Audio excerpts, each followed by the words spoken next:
boy.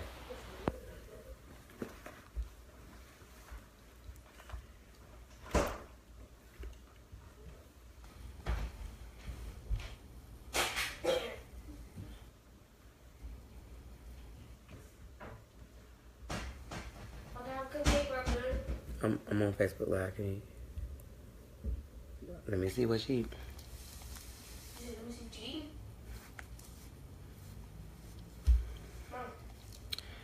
Hello, everybody. How are you? Happy Hump Day, Princess.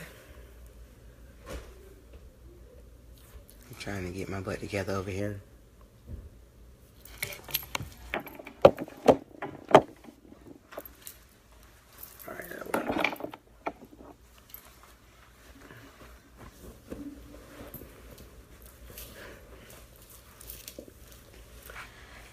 How's everybody holding up this afternoon? Princess, what's good today? Hey, y'all. When you come in the room, say hello. Let me know you're here. Let me know you're in the place. Facebook Live, Instagram Live, all these lives.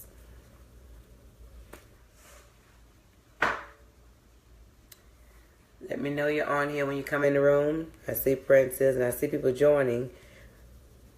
And say, first day back to work from my honeymoon. What? Well, how was the honeymoon? Hey, Delona. Hey, Toya. Hey, Tanera. Tanera, child, I'm telling you your name. Shauna. You all, ooh, boy, I know this was a long day for you. If you were off from work for 10 days and you were honeymooning and Hernchen and all the other good stuff, I know it was a long time for you. Wow. Wow. So how's everybody else doing? What's going on tonight? It's Wednesday. I know a lot of people have church on Wednesday, but Monday, say awesome. The vow renewal was a success. You have to share some pictures with me, Princess. Don't laugh at me. Hey, T-Bear. Happy Wednesday. Mr. Thomas and Little and Big said went to go get some furniture that we have for upstairs, and he was trying to make it back by 8 o'clock. But I'm sure he'll join us at any point in time. You're on a call. Oh, that's fun. To this page or inbox. Either one, because I can. Because if you post it. If I post it, everybody will be able to see it. Because I'm going to ask people to share. If you can, inbox me a picture of you and your boo. And your name and how long y'all been married. And I will post that. I want to share some love, some other marriages, some other examples of marriage. And just to get, some positivity out there. Sometimes things get a little mundane. It's like it's the same thing over and over again. But show that there is happiness in marriage. So I see we have a few on Instagram Live, and I have Facebook Live. So I was giving a few moments. If you get a minute on your left-hand side on Facebook Live, hit the share button and share it to your page so when we get started, some people can join and see what's going on. Because tonight we have a really good topic, and it was talking about marrying someone broken. And it's funny because I had this when we were supposed to do it last week. Well, actually the last time. Oh, man. So, hey, Jay Nicole. So, just to update everybody on what has been going on. Our family has been through quite a bit of things / crisis. Last Saturday, Cedric's grandmother passed. And then on Monday, I found out that they found my cousin dead, which he was, I think, 46. And then the morning of his grandmother's funeral, his grandmother's sister passed. So quite a bit of things going on. And then, the children in the house, everybody been sick, and son got a throat infection. This has been crazy. But, the funny thing is I know that God is still in control. Things have been steadfast, and Toya's on here. I have to tell her thank you, because the Monday that I found out that they found my cousin, which is rather his grandmother, I don't know why. Yeah, Delona, I don't know why me and Toya talked that day, which is not our normal, but when I talked to her like when I had just found out my cousin, so they was on back of Ced's grandma, and I just kind of lost everything. I was just crying like crazy, and she didn't try to give me any words of advice. She just started praying, and just those prayers at that moment just calmed you down. So a lot of times people don't want answers, they don't want anything, because you can't fix it, you can't bring people back, you can't make it better, but what they do want is someone to be there for them. And I just tell you, Toya, again, thank you. We don't talk often, but, just the fact that you just happen to be there at that right place at that right time to pray me through that moment. But things are happening. I'm very excited about a lot of things that's happening in our life. Look, despite all the stuff that has not been the best, really? You going to look this way and cough? Sorry. So he wants y'all to know he's sick because he coughed. You heard him? He coughed on purpose, facing this direction. But so the topic tonight, well, Toya, I appreciate it because you just look, you was on time, sugar pie. But the topic tonight is about marrying someone broken, and I don't know, even before marriage, has anybody ever been in a relationship with someone they felt is broken? I mean, not that you always. You don't necessarily know the definition. Everybody's definition of stuff is different. But is there anybody that feel like they've been in a relationship with someone that's broken? Or are you a broken person in a relationship? Are you broken now? Were you broken? Are you on the mend?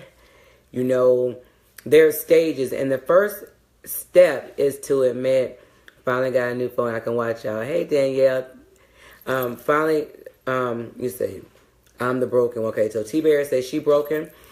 I know I was broken, but I believe, and hopefully Cedric will join us soon, because Cedric says that he believes that everybody is broken to some degree.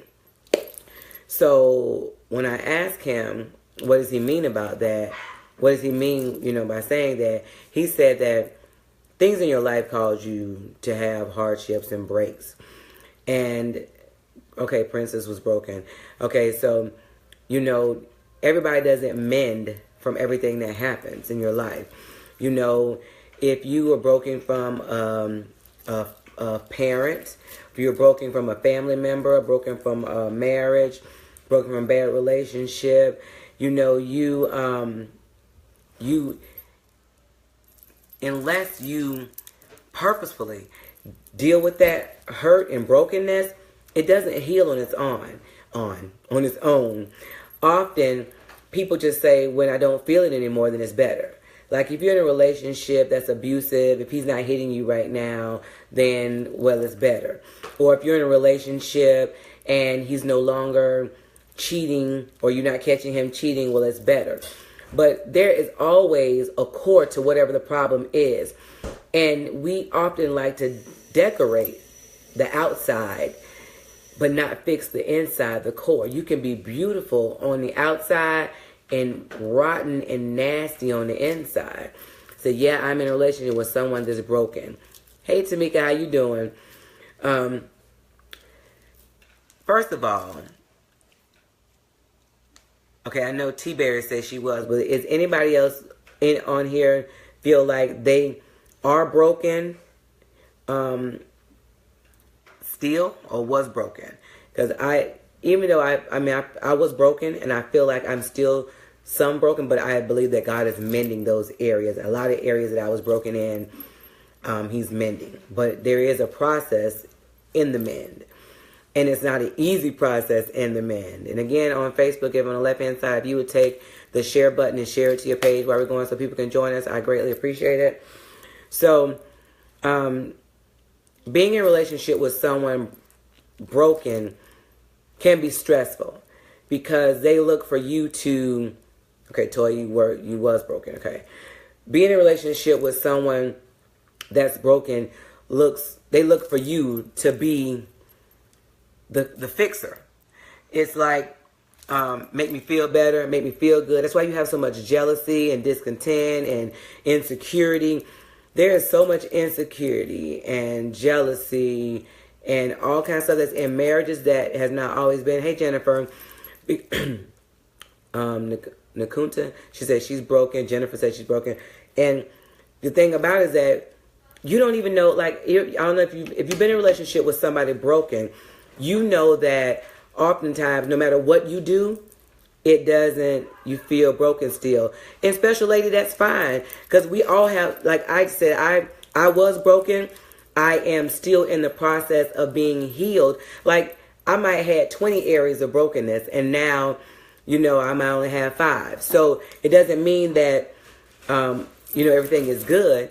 I am healed in a lot of areas, but there are still some sore subjects and some sore areas that when I dig up, when those topics come up, or that wrong person come up, or if I remember the wrong thing, where it can take me back to that exact place. That's like children that have a father that was non-existent, or the dad that always say, I'm on my way to get you, and never show up, or always having a reason why they cancel on you. Those children can go back to that original state at any given moment. Because even as an adult, if the dad says, hey, son, I'm coming over, I'm going to spend time with you, and they don't show up, I go back to that little child again, like, well, dog, what do I do? What did I do to still deserve this? You no longer have to take care of me. So now why am I, you start to feel like I'm less of a person, less of a woman, less of a man, all these levels of issues that you have. But going back to when you in a relationship with somebody that's broken, no matter what you do, it's never enough. Can you ever be healed from being broken? Yes, you can heal from being broken. And that's what I'm saying. But this is the thing. It's just like God, when God saves us, he shows us things that we need to improve upon. So today it might be this. Angie, you need to work on being nicer. Angie, you need to work on being more patient. So when I get that, or I start to, it might not happen 100%, but when I start working those steps, then, okay, so now I got to work on this. And you keep going. Like, people use the whole thing like this is just me, but you're like that for some reason. Something happened traumatic, somebody neglected you, somebody molested you, somebody mistreated you, somebody made you feel that whatever you was going on was less than. So you can heal, but it's not overnight. Just like God doesn't give us all our, when you become a Christian, he's like, okay, you got this, you got this, you got this, you got that. He don't give you all that at one time, because if he did, it would overwhelm you. But he gives you stuff in increments because he wants you to continually work on it. So Jennifer, you definitely can be healed from being broken. And I believe, God, that you will be healed from being broken. Because tonight we're going to pray about being healed from brokenness. Because brokenness makes you not ever be in a place where you can be happy or be satisfied with anybody or anyone. Because I'm always looking for someone or something to fulfill me. I have personally looked to fulfillment from relationships, and that was all kinds of relationships. That was boyfriends, that was husbands, that was family, that was friendship. And if I didn't feel like you did certain things, then maybe you don't really love me. Maybe you're not really down for me. But there's more to every situation. We often just look at, okay, well, if you have a female friend and we fight over something and, we have a misunderstanding. Well, that particular friend of yours could have had a bad day. But, if there's something that happens regularly, okay, so maybe there's something at the core that we need to get to why that happens. And if you have a conversation, it is very easy to be like, oh, that's why she responds the way she does. Because oftentimes when she had another friend that stabbed her in the back the whole time.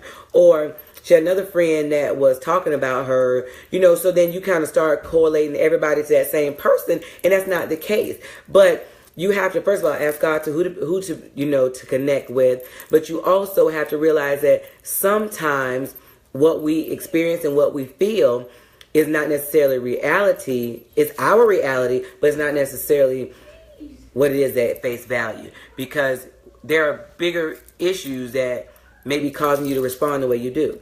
You ever got up and you just is upset and aggravated and frustrated before you can leave the house? I mean, nothing happened between you getting out of bed and getting up, but that's just, it could have been something you heard, you just, whatever. So you have to make it your business to say, okay, I know I have a bad attitude and I go to work. I got to work on being more polite because I want people to be polite to me. You have to realize that you have to take some steps to mend those broken areas. It doesn't go away overnight, but you have to make steps. Okay, Special Lady says, my brokenness is from my childhood. My grandmother raised me, but when she passed, life was never the same. I'm getting better. Fasha says, I'm healing. Thank you, Jesus. I've come a long way. And I have too. So trust me, I'm healing. I've come a long way. I've healed in a lot of spaces. One-sided friendships will put you in this mode. And that's true. The thing about it is that, are they really, I'm not going to go into that as much, but are they really a friendship if it's one-sided? Because in a relationship, a fulfilling relationship has pros and cons for both people. I mean, you're not going to find a perfect person, a perfect husband, perfect family, perfect mom, perfect daddy. You're not. But the fact is this person trying to hurt me? And if somebody hurts you, do you say, hey, Delona, when you said blah, blah, blah, that really hurt my feelings? Then if you were like, oh, well, that's just what I do. Well, if you justify you hurting my feelings, then, you're not trying to move forward or get better. So then I have to judge to see whether this relationship is worth having. However, what we do is we just get mad. We don't tell each other why we're mad. We don't say why we're mad. And then, but I mean, how many times have you done stuff to your spouse or to your children, and then, you just keep doing the same thing? You have to learn to break the cycle of whatever it is. If people know you as a mean person, if when people see you, they be like, she mean. Now, you could not be mean, but it's just that you have a mean demeanor. You don't speak. Well, I'm never key. And that's fine. You don't have to be key. But I'm telling you, please be quiet. You don't have to have a mean demeanor or say mean words. But some people, you ever meet somebody that just got a look on their face like, don't bother me? Like, you walk in the room, it might be somebody you know or don't know, but you just, now you ask them how they doing, I'm fine. Well, they may feel like they fine, but what are you putting off? Let's say you gotta slide out of that friendship. But the thing about it, Fasha, is do you really have to slide out of the friendship in the beginning? Because you have to, just like as a wife, if your husband does something to you or you do something wrong to your husband, you don't slide out of that marriage right then. People do slide out, but generally you try to give people a chance. You work on it. You still have to give people a chance because people going to make mistakes. There's no great friendship. And if, like somebody just said, they had a grandmother that raised them, they had this, they had that in their upbringing. In their household, they might not have known how to be. They may have never seen an example of friendship and true love. So I don't know how to show you true love if I've never seen that until you come in contact with God. But then we get to be a Christian, get in the church, and then we blame everything on God. Like, God know my heart. No, you got to change some things. Relationships of any kind should be 100 on each side. Tawana, you're exactly right. But the thing about it is that you have to be willing to, just like you want somebody to work with you, you want somebody to forgive you if you make a mistake, you want somebody to realize that you're not a bad person just because you do something bad. Hey, Romeo, you have to do the same thing for them. Let's say, treat people like you expect to be treated. And that's the truth. But we got to realize that everybody has a time where they make a mistake. You can't throw everybody out as soon as they make a mistake. Because, then you wouldn't be around because everybody has made a mistake. Friendship, marriage, parenting, whatever you got, you made mistakes. God is working on me. Well, that's good. At least you're saying you're allowing him to work. Yes, Jessica, you should. I'm going now.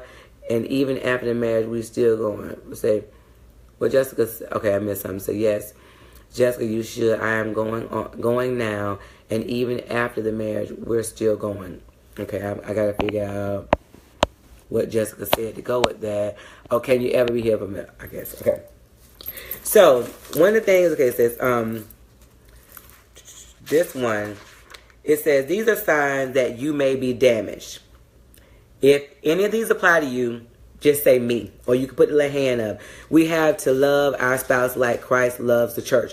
Correct. But we got to do it the way Christ loves the church for real. Not the way we play church on Sunday. Because we often say, we love each other and got love, godly love, but you can't stand your sister in church or your brother. They get on your nerves. Like, we got to be for real with our stuff. It's time out for playing church, just quoting the Bible and not be the Bible. We got so many people that won't ever step foot in the church, but they see you every day at work and your life is raggedy. It's inconsistent. You're mean. You're moody. You're sometimes you're cliquish. All those things are not godly principles. And it's okay to have had that, but let that be a past experience and say, God, I want to be better. I want to be who you call me to be. Absolutely. If you have an art with a person, you have to go to them like the word says. You can't assume that they know what the issue is and it will resolve itself. Correct, Tawana, but so many people won't go to each other. They will not go to each other, They won't, I don't know. I don't understand it. I call people, I talk to people. Now, it doesn't mean it's going to fix it, because some people have to want to be loved, be mended. Some people have issues of their own from their childhood. And if you okay with being stuck in that place, I can't bring you out. That's some place that God got to deliver you from. But what I've learned is that prayer goes through walls and highways and byways and marriages and everything else. Say it, no place church. Will you die for me? Yeah, but we will not be honest with ourselves that we're broken a lot of times. We just won't say, I am a broken person, or I was broken, or that last relationship, that last fiance, that boyfriend, that marriage broke me. He broke me down. She broke me down. I never thought after I trusted somebody that they would leave me in a place like they did. And if you're on Facebook Live, please on the left-hand side, share so people can join our conversation. I really think that this time of trying to heal and blend the family back together and fix the things that are broken is an important month. Cedric is on his way home. I don't know what time he'll make it. He'll be here, but when I tell you God had me writing this stuff in the bed a number of nights about being broken, it's just very difficult not to really want to say we got to do better, guys. We got to let Christianity, we got to let our light shine outside of the church pews and outside of a church event and outside of a church walls or around church people. Because if you see your pastor, you tend to act a certain way. If you see your church, maybe act a certain way. But what happens for the person that don't go to church, but they see you every day at work? What kind of light are you shining? So I want you to put a little hand emoji or put me. And you have to do it quickly because we write decent things to say that you could be a broken person. I appreciate the hearts. Thank you for the hearts. It's always good to see that what we're talking about, what I'm saying is blessing somebody, helping somebody. So I encourage the hearts. All right. Okay.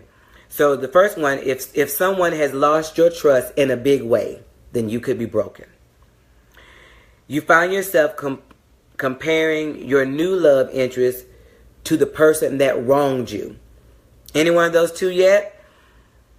Someone lost your trust in a big way. You find yourself comparing your new love interest to a person who wronged you. Number 3, you keep people at arm's length. You keep people at arm's length. I ain't letting them get too close because they ain't finna hurt me. Last person did da-da-da-da-da-da. That's not Christ. Christ don't put walls up. Christ is there to break down walls and barriers and go to the inside of your heart where it's full of crap and hurt and rejection and hatred and whatever else and resentment. Christ is there to get in those hard to do and hard to get in places. All right, so you keep people at arm's length is number 3. 4, you constantly compare yourself to others. Well, I don't look like her, or she don't look like me, or I ain't got the car she have, or she don't have the car I have. But you're always comparing your life, your job, your whatever to others. If you're always comparing yourself to others, then you could be broken. All right? Number 5, anger creeps into you over almost anything. If you get angry for little things, people just piss you off all the time, you're probably broken. Number 6. So keep it up. Keep your hands up. I want to see how can you make it work if your spouse can't even get over the trust you broke and trying to earn back trust. Okay, now Jessica, I'll come back to that because I want to finish this list, but it takes a lot of work because the person that's the offender has to be an open book at that point. You can't say how long it takes for you to get over the hurt that you caused or that you did. You know, oh, you should be over that by now. Or, dog, that was 6 months ago. Oh, that was a year ago. You don't get to tell me how to heal. All right. So number 5 was anger creeps into you over almost anything. You get pissed off at people all the time because they get on your nerves. 6, anxiety is often present when meeting new people.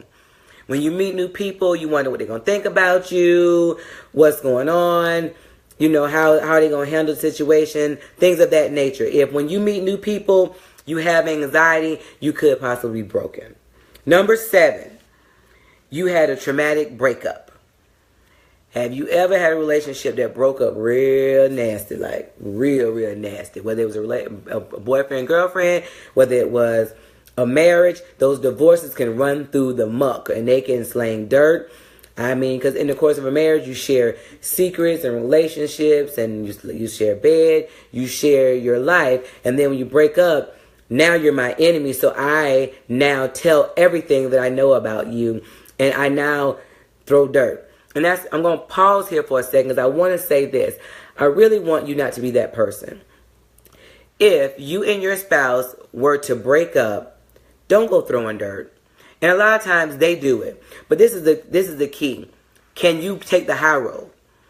Because when people do that, they're doing that out of hurt. Regardless, they'll lie on you. They may tell the truth. But they'll start sharing. But you start sharing dirt. Yes, people definitely can be evil. And they start telling your dirt and your secrets. This is somebody that you love, you marry, you promise, you vowed to share the rest of your life with. So now they're airing your dirt because they mad at you. But that's not what you need. But even if they do it, you don't do that. All right. So number 8. You were hurt horribly for a very long time. Okay. So somebody hurt you for a long time. You've been in this bad relationship for a long time or whatever's going on, it just was something or somebody that was hurting you on a regular basis that you could have years of damage, whether it was a father, a mother, a sibling, a brother, you know, whoever, church member, a pastor, or whoever, someone that hurt you for a long time. And we tend to say, if this happened to me, I wouldn't put up with that. But what happens often is, it doesn't happen like that. We kind of keep putting up a little bit. And then kind of like, dog, how did I get to be in this horrible situation? Because we kept putting up with it over time. Your friends say, you got issues. Anybody had a friend tell you got issues? And you know what? One of the things we heard somebody say, issues mean it's you. Because we often like to point the finger at other people. But again, we have to look at ourselves. If you're in a bunch of volatile relationships, a bunch of hostile relationships, a bunch of gossiping relationships, a bunch of negative relationships, you might want to take a look at yourself and say, what do I need to change not to first attract these type of people, but I secondly need to find out what can I do to be a better person? Because unless you're telling them when they call with the gospel, I don't want to hear it, then you're a part of it. Unless you're saying, I will not participate in this, let's pray about it, leave it. Alone, you stupid. Unless you're saying, let's pray about it, then you're taking part. Because even listening to the gossip and the garbage and the crap is being a part of it. I've had friendships and relationships that, that I have been good. I have some that have been okay. Some I could have been better. Some I've been bad. And I ask God to heal me and show me what areas I need to be a better friendship. That when I'm upset with you, that I don't want to talk about you. Because I do. Am I the only one that want to talk about somebody when they get mad? When I'm upset with you, I want to be pissed off. Well, she raggedy anyway. When I'm upset with you, I want to, be like, oh, da da da da da. That's easy to do. But the high road says, let me pray for them. Let me be faithful as a friend, even in times when we're not friendly or we're not together. Because it's going to be times you're not alone. Well, thank you so much, T-Berry. Because everybody acting like they ain't said nothing. Because when you get mad at your friend, your husband, or whoever, you want to run your mouth. Now, it don't mean you telling their deepest, darkest secrets, but you just want to throw some shade because you feel like you pissed off at them. I just want to throw some shade. I want somebody else to know I'm mad and why I'm mad. Me, 1, 4, 5, and 8. Okay, so Nakuta said she 1, 4, 5, and 8. She done wrote the numbers down. How about that? That's hilarious. When someone has taken me to that point, I want them to exit left out of my life. But then that's the thing. You say that.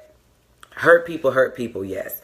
You say that, but there are people that I've fallen out with or I had a disagreement with and I've been pissed off with, and we're friends now. Because my husband done pissed me off where I wanted to get a divorce, but we're still married and we all right.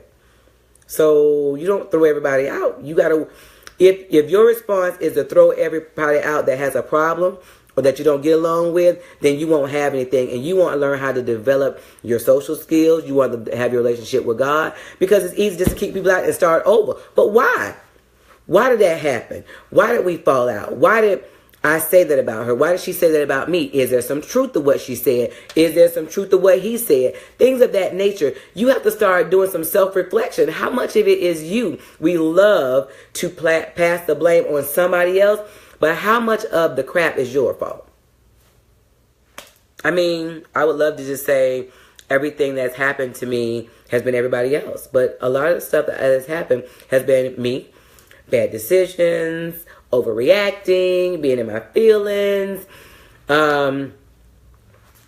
whatever you want to say. I could say the devil, but I could just say that I overreacted. Or I could be the devil, or I could say I was in my feelings. Or I could be the devil, I could just say I just made a bad decision. It happens. But I don't want somebody to throw me out at that point saying, oh, Angie overreacted, so I'm through with her. I understand that. I have done that also, but I have a fallout also preach. Okay, I don't know what that means. Look at the person in the mirror. Right, Romeo. All right, so we done number 9 was your friends tell you have issues. Number 10, you're depressed. People don't like to admit when they're depressed. That's like, especially black people. We don't say, I'm depressed. But do you know the signs of depression? Do you know not wanting to get out of bed, not wanting to get dressed, not wanting to be around light, not wanting to laugh, not wanting to, feeling worthless, feeling like the world would be better without you, feeling like you're worth nothing, feeling like your light, like your life has no purpose. You know, those are all signs of depression. And I have gone through serious depression before. And there's a lot of you, I'm sure, that's gone through depression. But people don't talk about that. But I do. Because at the time when I feel like, when I had mapped out that my children would be better off without me, that, and it's so funny because I have a husband, but in my mind, my sister would take my children. She would take care of them. They would be good. She's very nurturing, blah, blah, blah. I had mapped out how the state that I was in, where I was emotionally, where I was financially, where I was at that moment spiritually, that my children would be better off without me. And so I felt like I wanted to take my own life. Now, we don't talk about that because, that's dumb, that's stupid. And it is. However, in that moment, when you're in that dark place, it doesn't feel dumb or stupid. It feels like a good way out. It feels like I'm going to make it better for my children or my family or my husband. You really, I can't explain to you why it's okay. Because it's not okay. But I'm telling you, in those moments, we don't like to share that we have been depressed and been hurt.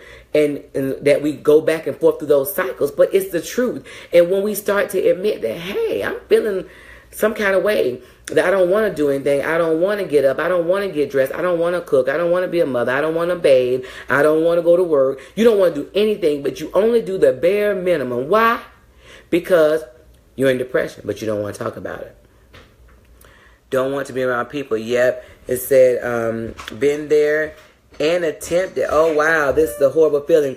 So T-Berry say that she has been there and that she has felt that way. Hey, babe.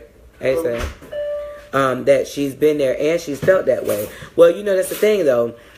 We don't often tell people. We bounce back from it, but we don't tell people how we feel during those times once you come out of that state.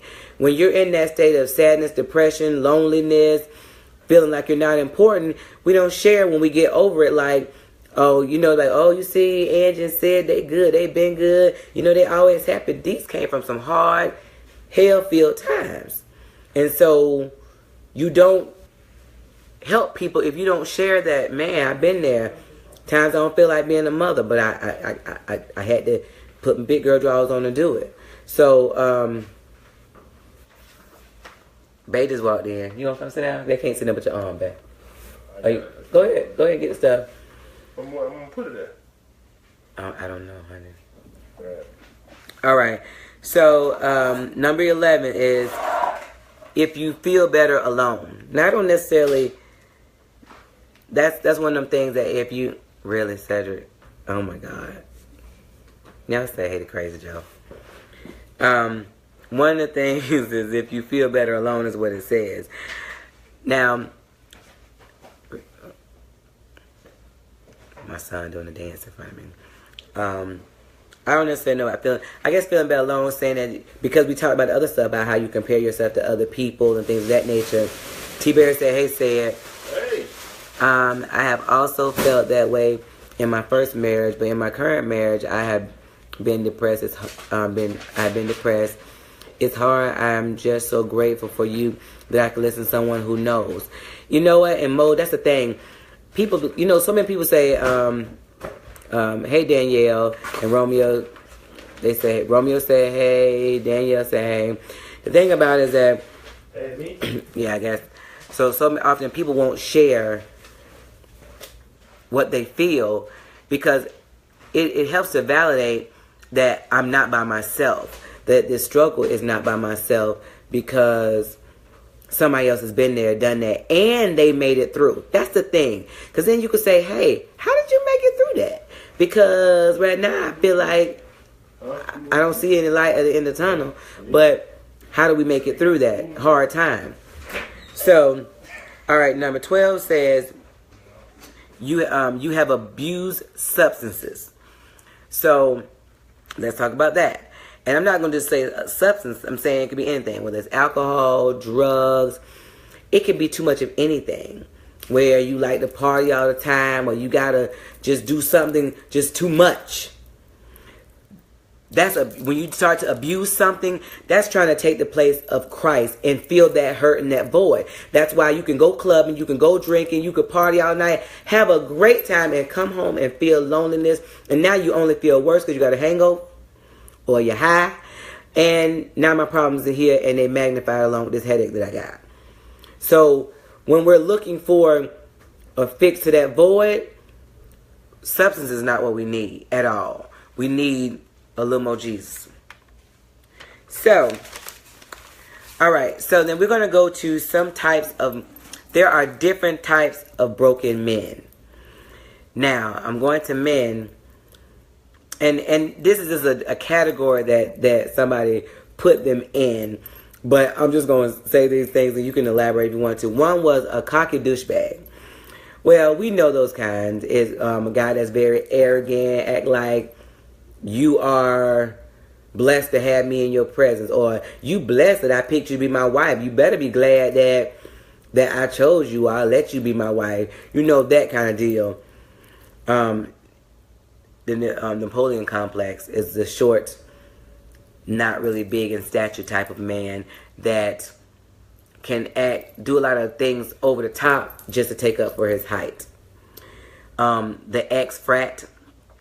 So somebody that was a big deal in college, a frat boy, and then he still living in that world, and he grown and gone. The club promoter, went to club all the time, got the chicks around him all the time. Ex-college athletes, mama's boy, metrosexual, wow. And then they got one say the 20-year-old in a man's body. All right. So some signs of damaged emotions if you have trust issues. Everybody not doing something to you. Everybody not talking about you. Everybody not trying to sabotage you. Everybody don't hate you. Everybody's not out to get you. Now there is some, but that's not everybody. And sometimes when we do that, I knew they was coming for me. I knew they wanted this, and da-da-da-da. We have these, please stop making that noise by my stairs, son. Go take a shower, because it's past your bedtime. Take a shower. So, it said, yes, it's just so many things involved in this thing. What do you do when the one you're married to seems like they don't want to go anywhere, and just like being out can get very old? You must have fun, and I agree.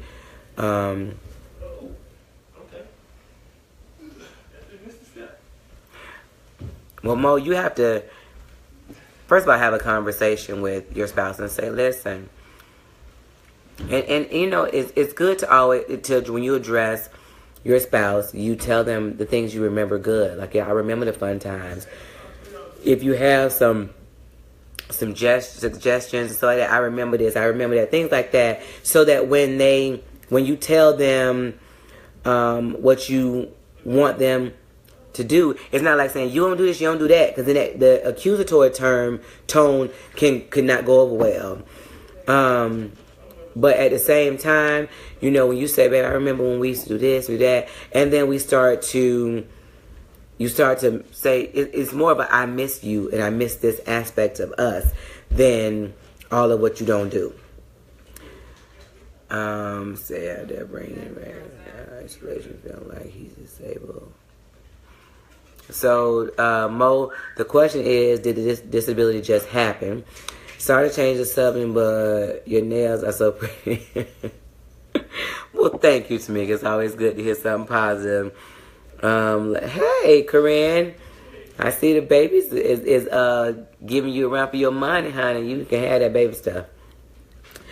So, a sign of damaged emotions is trust issues. Everybody's after you. Everybody trying to get you. Everybody. Hey, Corinne, thank you for popping in to say hello. Low self-esteem. Oh, thank you, honey. Look, needs something under his head. Look like chicken scratch. But I appreciate it. Low self-esteem. Is your self-esteem low? Are you always nervous about going around other people? How they gonna think I look? How I walk? Is my stomach sticking down? Are they gonna like me, or do I look too much like this? And your self-esteem is like you're not worth anything. If you're constantly in a state with your self-esteem being low, then you probably have some emotional damage. We say anger and aggression, and we talked about that. And then self-destructive behavior. I think this one is very important, because a lot of times we do things to sabotage ourselves. We can have somebody that's there to help us, and we can slap their hand while they're trying to hurt us. So did you like the photos of the shirt? Is that the one with the husband and wife? Control free clothes. Richard, I saw some people send me several shirts. I gotta get some of these shirts. I've been saying I was gonna do it. I don't never sit still for 2 seconds. I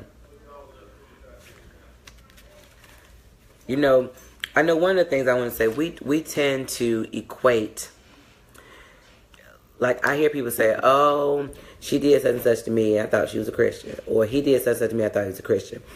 We tend to equate being a great Christian with a great worker, a great wife, a great spouse. They are not mutually exclusive. What happens is when God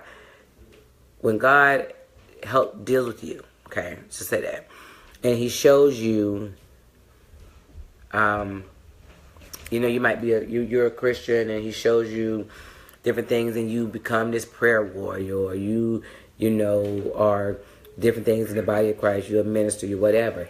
But you have to learn how to be a spouse. So you could be a great Christian and a horrible spouse. You could be a great Christian and a horrible friend.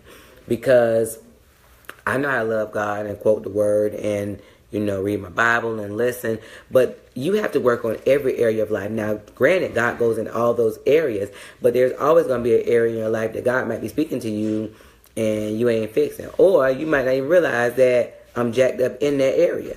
So, I want us to be careful how we try to make those things mutually exclusive, because we tend to say, oh, well, if he was a good Christian, he would do X, Y, Z. No, we have to work on things regardless. They left the door open, and mosquitoes is biting me, y'all. I'm just going to tell you that. All right, so this is an example that I want to give you about a damaged person.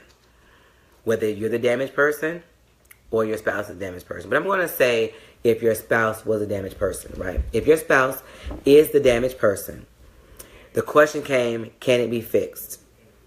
Can they be healed? Can you be healed from those damaged places? The answer is absolutely. You have to want to be.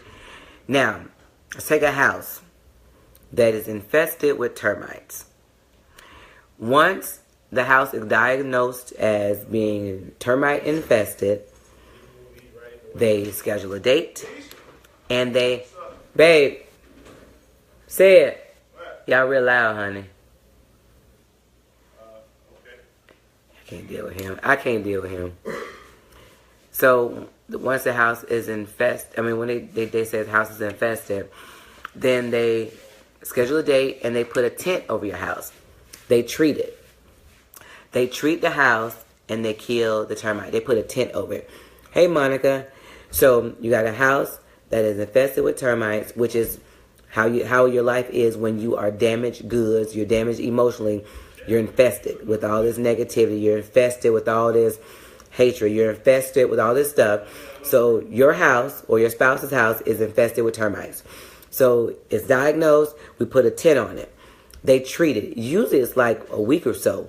Now it might be a week in our life, but there's a time when you cannot be in that house. And that's why it's good to heal from a relationship prior to getting into another one. But they heal from it. But after the house is treated, they have to take up that old, eaten, rotten out wood where the termites has damaged. And the termites have eaten those, that wood. So that when you walk on that wood, you won't fall through, or it won't, it's not strong anymore. But then what happens is once you start to replace that wood with positive things, encouraging the word of God, uplifting, then the termites are gone. Now we just have to put some more solid ground down. So, you can have an infested house, meaning that your life is been emotionally damaged, and you can be termite infested. They're not gonna knock the house down. They gonna treat it, and they're gonna tear up that old rotted wood, and they're gonna put some more down. So you can come back from being emotionally damaged, and I'm telling you, there's no testimony like a place where you were emotionally damaged, where people saw how bad your life was, and then now they see you on the other side to see that, wow, they're moving furniture and beating up the walls and everything.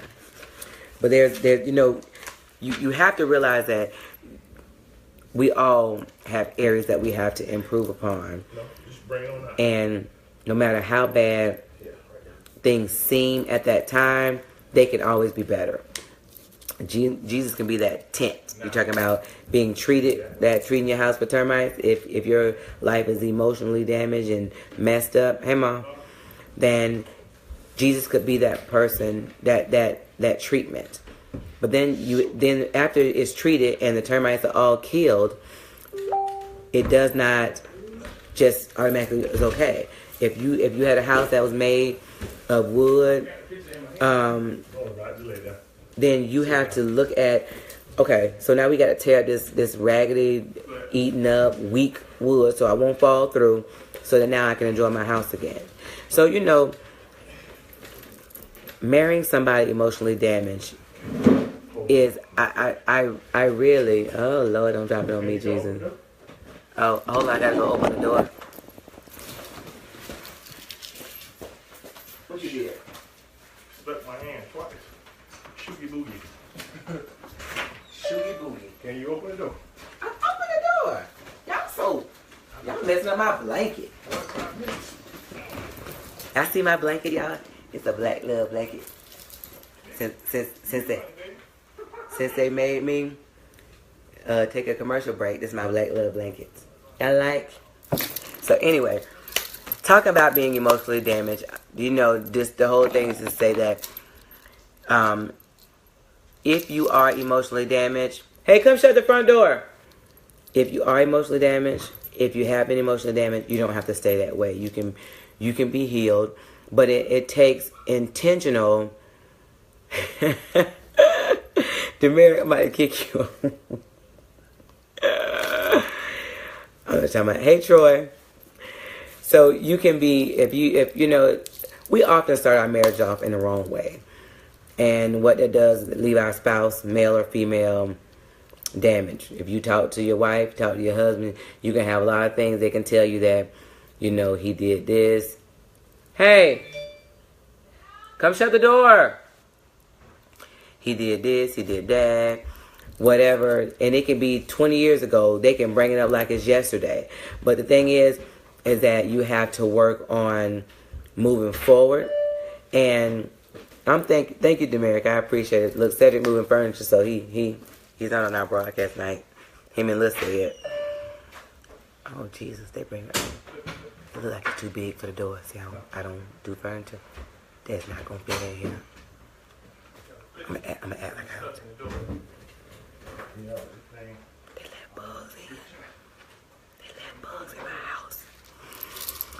But you know, we started out really rough, and ooh, he proved me wrong. I was talking junk. I don't think it's gonna fit in here.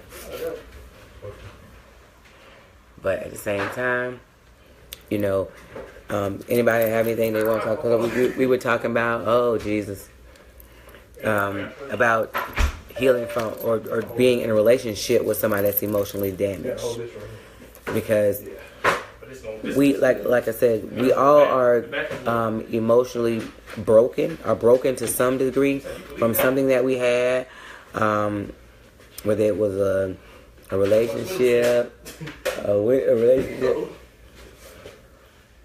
relationship or anything. I'm sorry, they're hitting the walls and stuff. So how we got it in the door? So my wife ain't feed me today.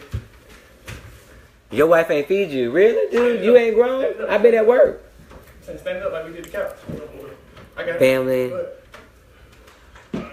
Family not liking your mate. So what about MO? This phone not? I got you. I don't know what you mean. I mean, and you have.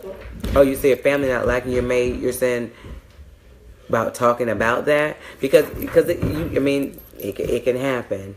I was in a relationship with someone who was emotionally damaged, and he was on his way to damaging me. He was rough. Well, abusive relationships are not just physical. Emotionally abused people, I think, are in worse conditions a lot because they mess with you mentally. Because that's where the devil comes at your mind. If he can make you feel like you're stupid, you're worth nothing, then he don't have to tell you. Right? And this is the thing. If God has a work for you to do, and he has an assignment for your life, and you have people that you have to impact, if he can make you feel like you're not important, that you're not beautiful, that you're not successful, and that you have no purpose, then if he can make you feel that way, then at that point there is nothing else for him to do, because you're not going to get up and put any faith to your dreams, your action, your vision. You're going to feel like it's going to fail anyway, so why would I do it? So, you have to guard your mind.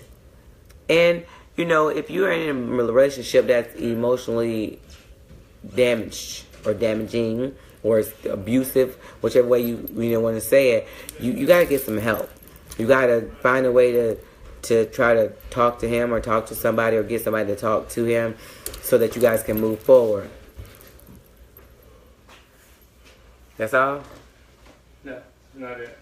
Oh. It won't fit? No. Oh, that's the bathroom. Exactly. Huh? Nothing.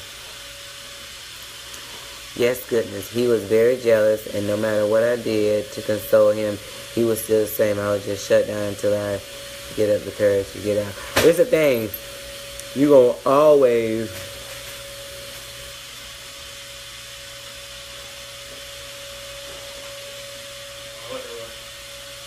Yep.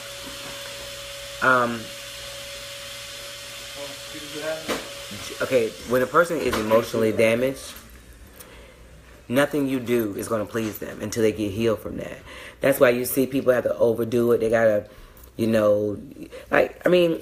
is what I want to say. I just see so many people putting forth, putting the hits on Facebook about their life and their marriage and their relationships. And if you know them, you know it's not like that. We often want to put our best foot forward for people to see when our life is really a mess. And, the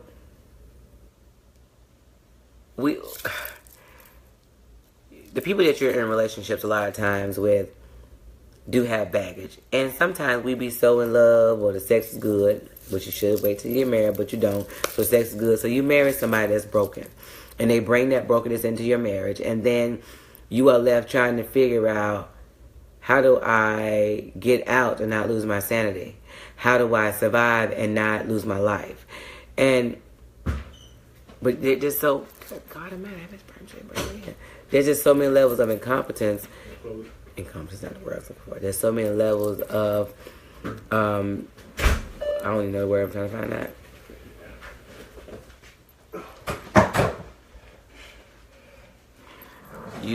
I lost my train of thought, so I'm going to read this next statement I remember. Say you have a hard time with your husband and your family knows, and you decide to stay with him.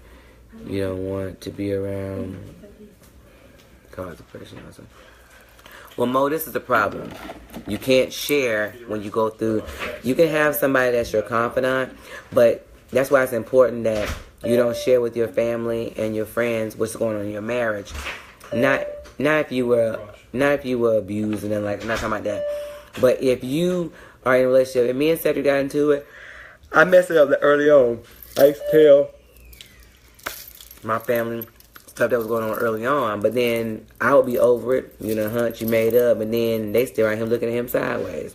It made for uncomfortable family gatherings, it made for uncomfortable meetings, whatever. So you gotta learn to go to God as opposed to tell everything to your family, because they don't shake it off like you do.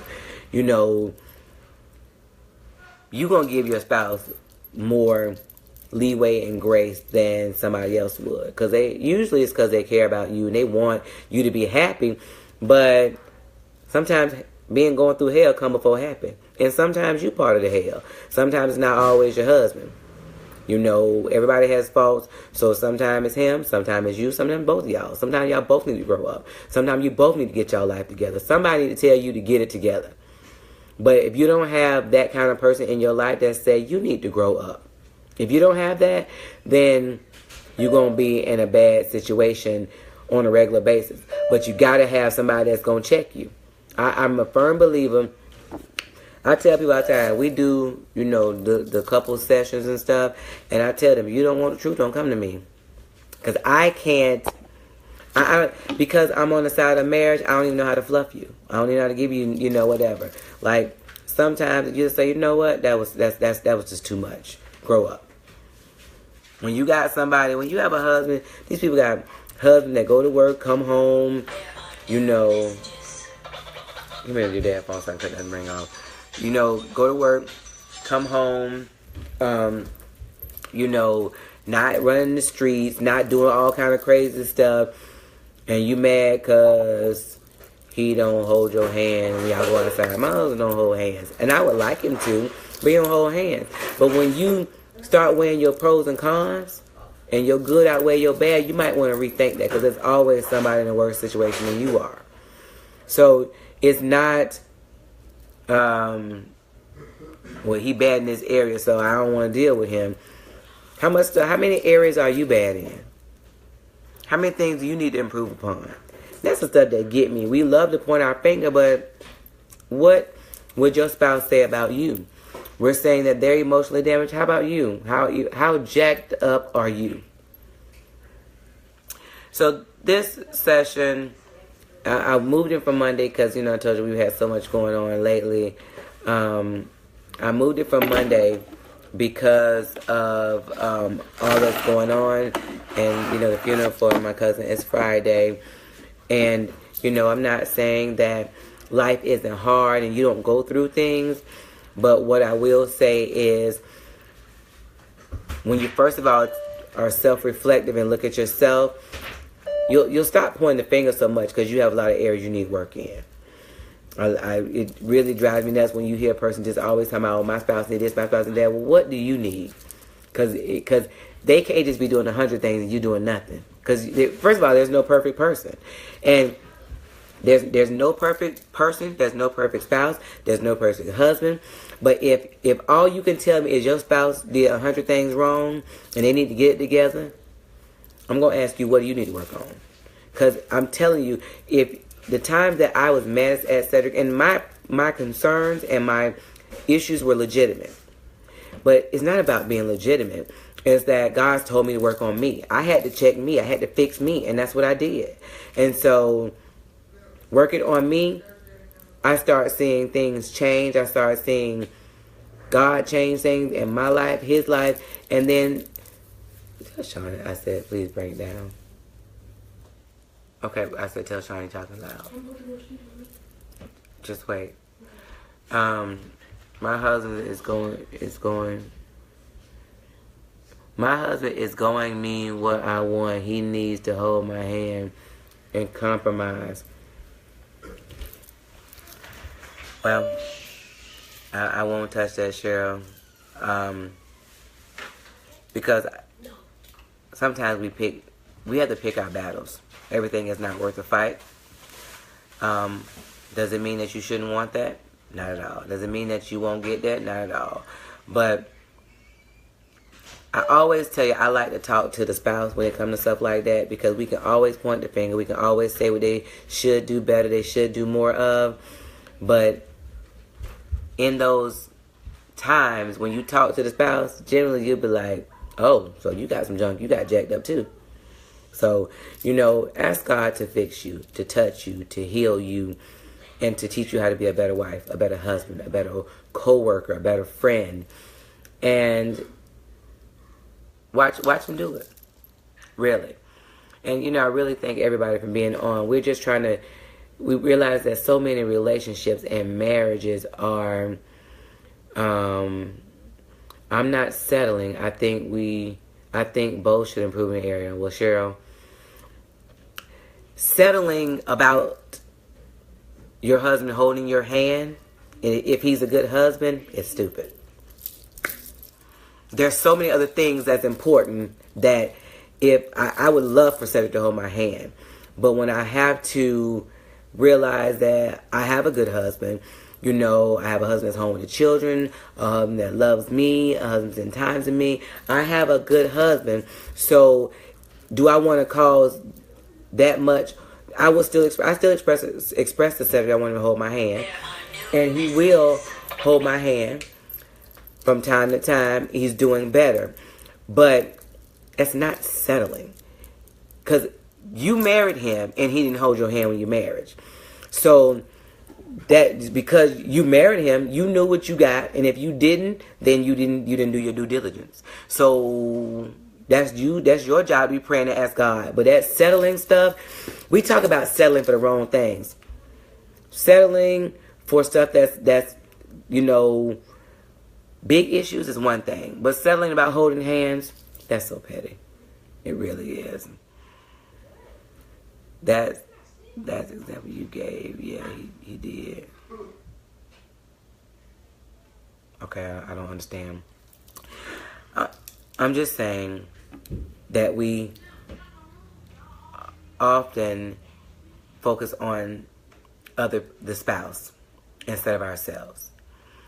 We have to weigh our pros and cons and pick our battles. We don't know what someone else's marriage is going through because we see them on Facebook looking really good. I'm so tired of couples comparing themselves to someone in a picture. Because the best example I heard is someone told me, yes, we have beautiful pictures, but it's empty.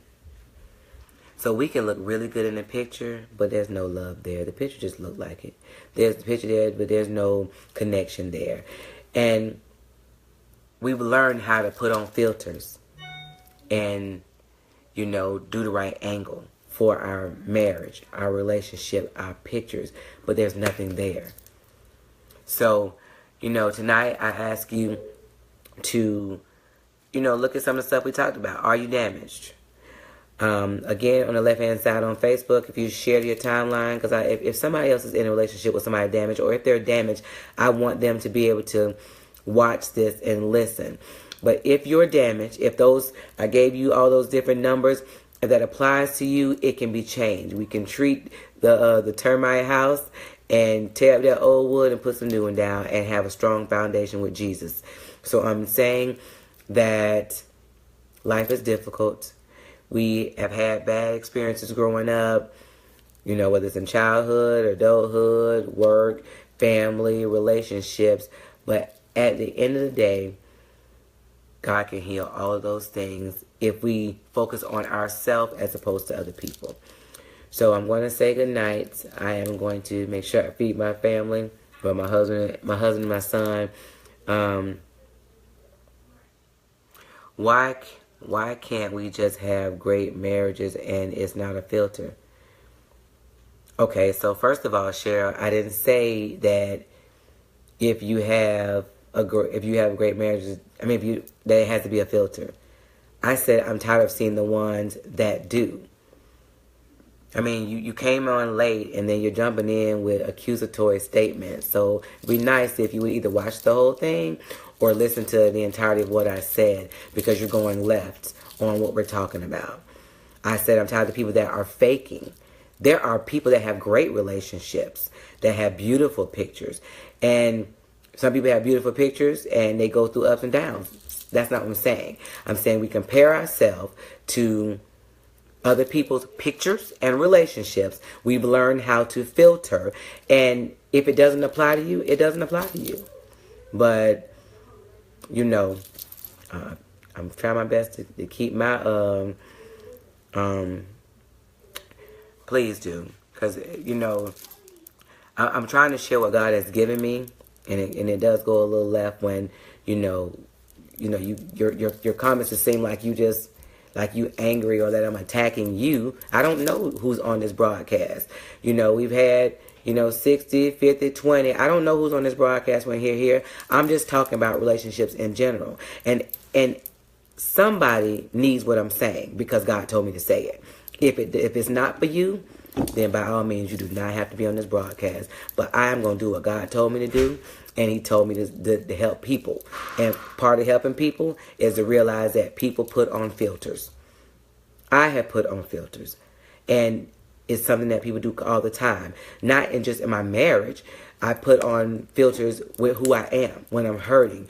When things are good. When things are bad. I have done that. So I'm not talking. If nobody else on here does it, I have done it.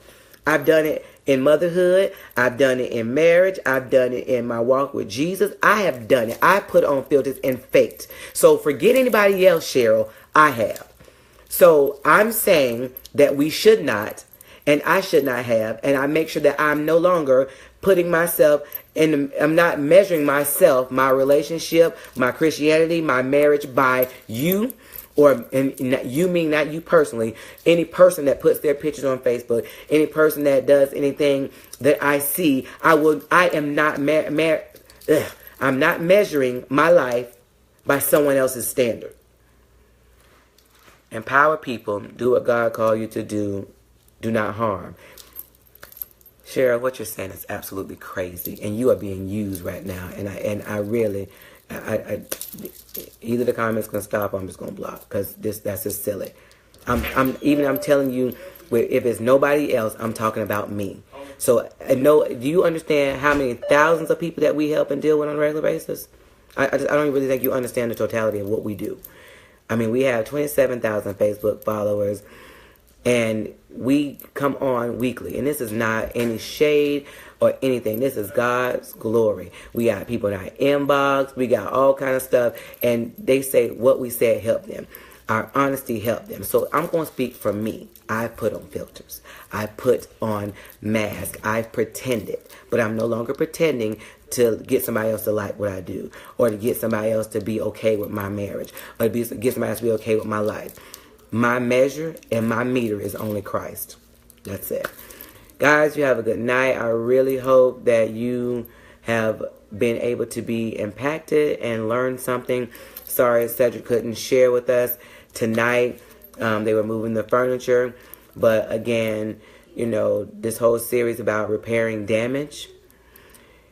And yeah, Cheryl, I want you to go back and watch, because one of those things I want you to see if any of those things apply to you when they talk about knowing if you're emotionally damaged, because this interaction just went real toxic real quick. I mean, I don't like that, but I said I was going to pray before we end, so let me do that now. Lord, I thank you for this day. I thank you, Lord, for each and every person on this broadcast. You knew who's going to be here. You know who's going to hear this even in later days, but I just thank you now for your faithfulness to helping us reestablish marriage, reestablishing family, and helping us to heal from our brokenness, Lord. Help us to be better Christians, better men and women of God, Lord. And we cancel the assignment of the enemy over every area of our lives. Lord, I ask for your forgiveness for getting frustrated, because sometimes you will get frustrated when we're trying to relay what God says or relay what we feel like, but we cannot be weary in well-doing. We can't get sidetracked. But Lord, I thank you for this series. I thank you for this time. I thank you for this moment. I thank you, Lord, for going and healing these marriages right now. All these areas in life that needs to be touched. Topics that people can't talk about. Areas that they need to mend. Lord, give them the right people in their life. Lord, give them the right couple to come talk to. Give them a place that they can be healed and start over from. Help them to be authentic and to just know that you are their healer, and that's in their marriage. You are love. You are their creator, Lord, and that no weapon formed against their marriage shall prosper, and that they should not give up but fight for their marriage, and that their marriage will be renewed. It will be rejuvenated and reconnected in Jesus' name. I thank you, Lord, for this honeymoon stage going all over again for all these marriages, Lord. We cancel the assignment of the enemy. These marriages are blessed. They are fulfilled, and they are staying together, and they are going to be a mighty force to show what God can do when we apply ourselves to your word, Lord. In Jesus' name, amen. Amen. Amen. Really? Y'all were so loud in the first part of my prayer. Now they amen. Have a good night. Share the video. We didn't know you was praying. Outro. Hey, Callie. Y'all see my granddog? I'm your granddog. My son. Amen. Thank you for joining, Fasha. Amen, and good night. Thank you for being obedient to what God has asked you to do, being transparent. Help anybody else, it helped me. I love Black Love. Thank you, Emily. It's always good, some encouragement. Wendy, thank you. Jessica, thank you. Tamika. We don't do this for any glory. I am passionate about marriage and what God can do and how he can restore marriage. But I'm telling you, when you're on track with God to do, you will have obstacles. But I tell you what, I will not let anybody detour what God has, because when we didn't feel like we could make it and that we weren't going to survive, please get off the stairs, seriously. When we felt like we couldn't make it and that we weren't going to survive, that somebody prayed for us, somebody encouraged us, somebody told us that, you know, when you fell out of love, you can fall your butt back in love. And it happened. So because we can do it, I want you to know you can do it. And this is open to whoever want to be a part. Bye, Kelly. We open to whoever want to be a part. But I share my experiences so that you'll know that. Bye, son. Have a good night. I share my experiences so that you'll know that it's not just you. It's not just your marriage. It's not just your family. It's just not your mental state. It's not just your depression. It's not just your life. It's not just whatever, that somebody else has been there, done that, and made it out. And you may have another cycle, but you can make it out. So thank you guys for listening. I really appreciate it. I'm praying for your marriages. I'm praying for your families. You know, if you inbox me with prayer requests, and we used to have prayer Tuesdays and things getting crazy, but I'm going to get back to that, where we would put a post and we ask people put their husbands and wives' name under the post, and we would pray for marriages on Tuesday. Inbox me a picture of you and your husband. I'm going to feature them, your names and how long you've been married, and I will feature them on my page. We want to celebrate back marriage. Thank you so much, and God bless you. Hopefully this will help you. If you need me, I'm here. Love you guys.